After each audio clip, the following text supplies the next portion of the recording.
आदमी पार्टी के कादीपुर वार्ड से संभावित प्रत्याशी में से एक है प्रवीण राणा, जो आज हमारे साथ है। इनसे हम पूछते हैं कि पब्लिक इनको क्यों सपोर्ट करे या फिर पार्टी इनको क्यों टिकट दे और इनका क्या योगदान है क्षेत्र में और क्षेत्र की जनता इनके प्रति क्या सोचते हैं। ऐसे तमाम सवालों के साथ प्रवीण राणा जी हमारे साथ है। राणा जी, आपको जन जागरण प्रेस में स्वागत है। धन्यवाद सर। सबसे पहले सभी क्षेत्रवासियों को नमस्कार। जैसा आपने पूछा कि मुझे ही टिकट क्यों दे, देखिए पार्टी जिसको भी टिकट देगी, आम आदमी पार्टी, हमारी पार्टी ने सर्वे कराए हैं जो शायद चल भी रहे हैं अभी, हमारे नेता अरविंद केजरीवाल जी के नेतृत्व में और हमारे विधायक संजीव झा जी के कुशल नेतृत्व में जिसको भी पार्टी चेहरा बनाएगी, हम लोग उसको निश्चित रूप से ही आम आदमी पार्टी से कादीपुर वार्ड जिता कर ला रहे हैं, चेहरा चाहे कोई भी हो हम। लेकिन इस बार नगर निगम में पूरी दिल्ली में प्रचंड बहुमत के साथ जीत रहे हैं और कादीपुर वार्ड मैं ये आपको सुनिश्चित करता हूं इस चैनल के माध्यम से कि सबसे भारी मतों से हम जीतने जा रहे हैं कादीपुर वार्ड इस बार। सुनिश्चित तो हम भी करना चाहते हैं सर कि दिल्ली के एमसीडी में बीजेपी इस साल सरकार नहीं बना रही है, लेकिन ये बात बताइए कि जनता आप पर भरोसा क्यों करे। बिल्कुल करना चाहिए।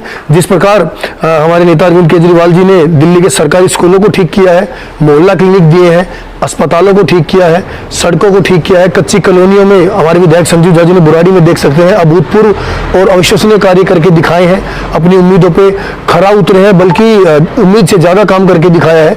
तो स्थानीय जनता भी, आप जैसा आप खुद ही कह रहे हैं कि इस बार भाजपा का सुपड़ा साफ होना दिल्ली में नगर निगम चुनाव में तय है, तो वो उसका उदाहरण है। सूर्य को प्रकाश दीपक दिखाने से कोई फायदा नहीं है।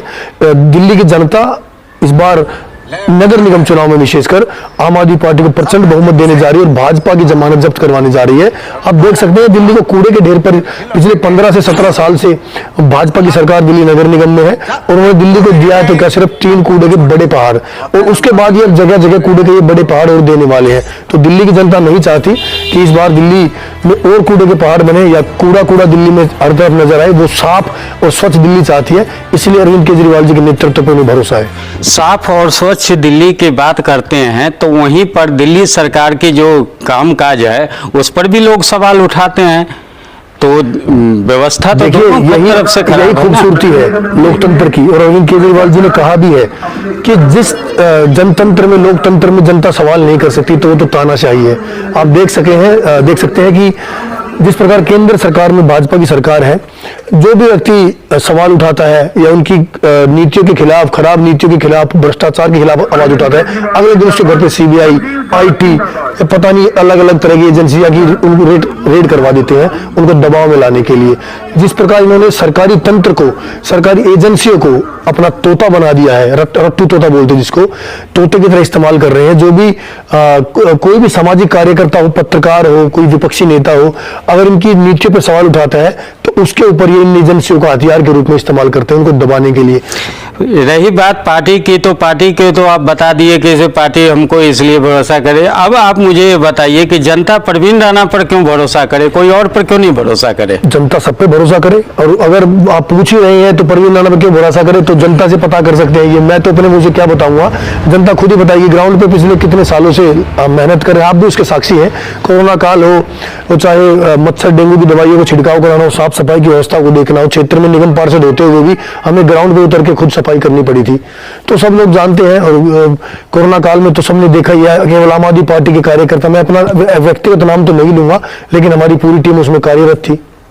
यहाँ पर एक चीज और मैं जानना चाहूंगा कि जिस वार्ड में आप रह रहे हैं, जिस वार्ड से आप दावेदारी कर रहे हैं, वहाँ 2 तरह के माहौल बनते हैं। एक कॉलोनी के लोग होते हैं और एक ग्रामीण परिवेश भी यहाँ ज्यादा है।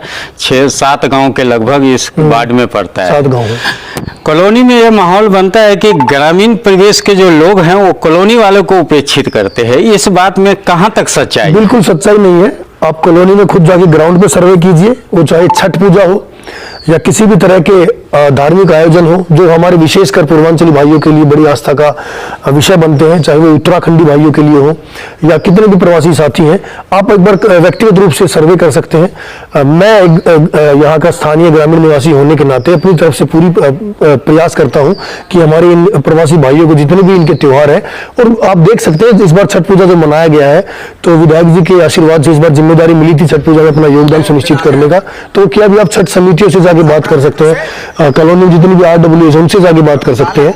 तो ये इस बात में कोई सच्चाई नहीं है। और अगर मैं भाईचारे की बात करूं तो सबसे ज्यादा अगर भाईचारा किसी क्षेत्र में और किसी वार्ड में है तो वो हमारा वार्ड है। आप देख सकते हैं कि हमारे कॉलोनी के जितने भी भाई बंधु हैं, कॉलोनी में रहते हैं, गांव में गांव वाले जो हैं, तो शादी विवाह में जब भी माहौल होता है तो एक साथ एक मंच पर खड़े होकर वो अपने सभी आयोजन करते हैं। आपने देखा होगा छठ पूजा में भी जब मंचों पे जब आयोजन हो रहा था तो हमारे कितने ही साथियों ने अपनी तरफ से व्यक्तिगत भी मदद करी है, समितियों की और साथियों की। अगर किसी कॉलोनी हमारे साथी को, प्रवासी भाई को कोई समस्या आती है और अगर हम तक वो पहुंचती है तो सर्वे आप कर सकते हैं इसका, तो सर्वप्रथम हम लोग, हमारी जिम्मेदारी बनती है, नैतिक जिम्मेदारी बनती है कि उनका साथ दें, उनके साथ इस चीज में खड़े रहें।